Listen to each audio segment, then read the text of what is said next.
ఎలా ఉన్నారు? నేను బాగున్నాను, మీరు బాగున్నారు అనుకుంటున్నా. Welcome to my channel Ramani's world అండి. నేను ఇప్పుడు మీకు పెసరావకాయ పెట్టడం చూపిస్తానండి. దానికి కావాల్సిన పదార్థాలండి. ఇదిగోనండి, పెసలు ఒక పెద్ద గ్లాసులు తీసుకున్నాను. దాన్ని ఏమో ఇలా మిక్సీలో మెత్తగా పిండిలా పట్టుకున్నానండి. కాసేపు ఎండలో గంట ఎండలో పెట్టాను. అప్పుడు తెచ్చి చల్లారిన తర్వాత మిక్సీ పట్టానండి ఈ పిండి, పెసరపిండి. అలాగే నేను ఈ గ్లాసుడు మొత్తం అయ్యేలా తీసుకున్నానండి. ఈ గ్లాసుడు పిండి వచ్చింది.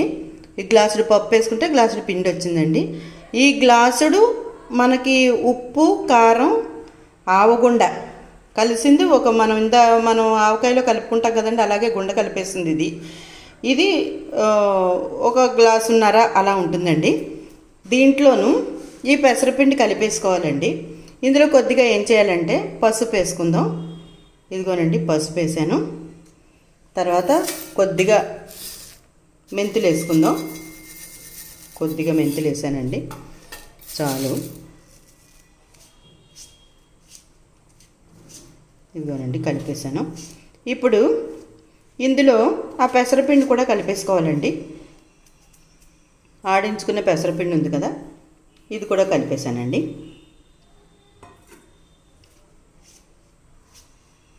మొత్తం కలిపేసుకుందాం.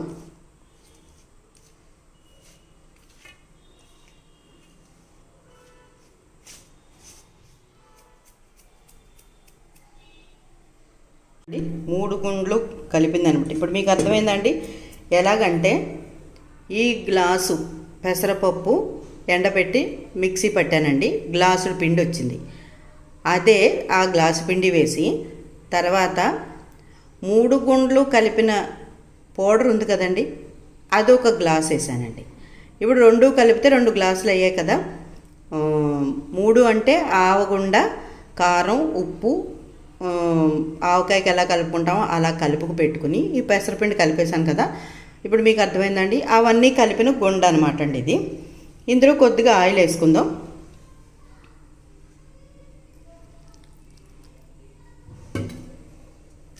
ఇంకోనండి, ఆయిల్ వేసి కలుపుతున్నాను.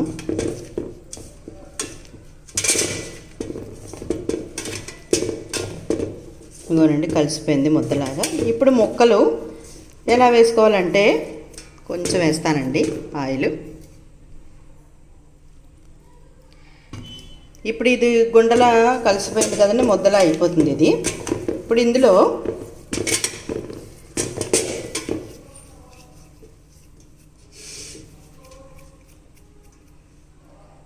దీంతో మనకి 2 గ్లాసులు పౌడర్ అయింది కదండి.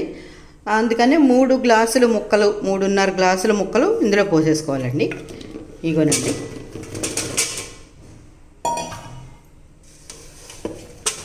ఇప్పుడు ఇదంతా మొత్తం కలిపేసుకోవాలన్నమాట అండి. కొద్దిగా ఆయిల్ వేసుకుందాం. కలుపుకున్న తర్వాత చూసి ఆయిల్ వేసుకుందాం అండి. ఇది కూడా రేపటికి బాగానే ఊరిపోతుందండి. ఇది చాలా బాగా ఊరుతుంది. పెసరపిండి కూడా ఉండడం వల్ల ఇది ఏమవుతుందంటే చాలా కమ్మగా ఉంటుందండి. చాలా బాగుంటుంది ఈ పెసరావకాయ. మీకు అన్నంలోకి చాలా బాగుంటుందండి. గానుగ నూనె, పప్పు నూనె వేసుకుని చక్కగా అన్నంలో, వేడివేడి అన్నంలో కలుపుకున్నారనుకోండి, ఎంత బాగుంటుందోనండి ఇది. చూసారా, చక్కగా ఉందండి ఇది. నేను గిన్నెలోకి తీసేస్తాను.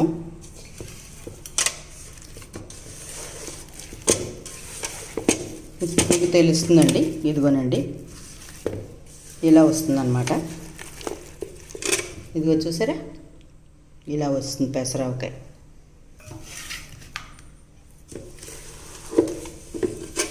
పిండి అంతా కలిసిందండి. రేపటికి ఓట ఊరుతుంది, బాగుంటుంది. ఇప్పటికి ఇలా కనిపిస్తుంది, కానీ మీకు ఓట ఊరిందనుకోండి చక్కగా ఉంటుందండి. ఎర్రగా వస్తుంది అంతా కలిసి, మీకు రేపటికి కనపడుతుంది.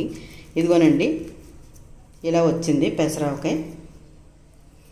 ఇది చాలా కమ్మగా ఉంటుందండి, అన్నంలోకి చాలా బాగుంటుంది. కానీ ఎక్కువ రోజులు నిల్వ ఉండదండి ఇది. మరి అందరు కొంతమంది అయితే ఉంటుంది అంటున్నారు, కానీ నేను ప్రతి ఏటా పెడుతూ ఉంటాను, కానీ నిల్వ ఉండదు ఇది. ఒక నెల అలా ఉంటుందండి. ఫ్రిడ్జ్లో పెట్టుకుంటే ఏమన్నా నిల్వ ఉంటుందేమో చెప్పలేం. మరి మేమైతే ఫ్రిడ్జ్లో పెట్టనండి, నేను బయటే ఉంచుతాను. నాకు ఒక నెల వరకు ఉంటుందండి. అంటే ఎక్కువ పెట్టనులేండి నేను. ఇప్పుడు ఇది ఒక 3 కాయలు అనుకోండి, 3 కాయలు ఆవకాయ అనమాట. ఇది ఓ నెల్లాళ్ళలో అయిపోతుంది. మా పిల్లలు కొంచెం కొంచెం శాంపిల్ పంపించాను అనుకోండి, మేము కొంచెం ఉంచుకున్నాం అనుకోండి, ఇది మొత్తం నెల్లాళ్ళలో అయిపోతుందండి. ఇదిగో చూసారా చక్కగా ఎలా ఉందో. బాగుందండి. మీకు నచ్చిందా ఫ్రెండ్స్ పెసరావకాయ? మీరు కూడా ట్రై చేసుకోండి. ఇప్పుడే కదా సీజను, ఆవకాయల సీజను. చక్కగా బాగుంటుందండి. మీ పిల్లలు కూడా ఎంతో ఇష్టంగా తింటారు. కమ్మకమ్మగా ఉంటుంది, కారం ఉండదు కాబట్టి. నేను బళ్ళారి కారం వాడతానండి ఆవకాయకి, అంటే ఎక్కువ కారం ఉండదని. అందరూ గుంటూరు కారం కొంచెం, బళ్ళారి కారం కొంచెం కలుపుతారట, కానీ కారం ఎక్కువగా ఉంటుందని మా ఇంట్లో ఎవరు కారాలు తినరండి. అందుకని నేను ఓన్లీ బళ్ళారి కారంతో చేస్తున్నాను. చూడండి, మీరు కూడా ట్రై చేయండి ఫ్రెండ్స్. ఈ వీడియో కనుక మీకు నచ్చినట్లయితే లైక్ చేయండి, షేర్ చేయండి, సబ్స్క్రైబ్ చేయండి, కిందనున్న గంట బెల్ ప్రెస్ చేయండి. ఓకే అండి.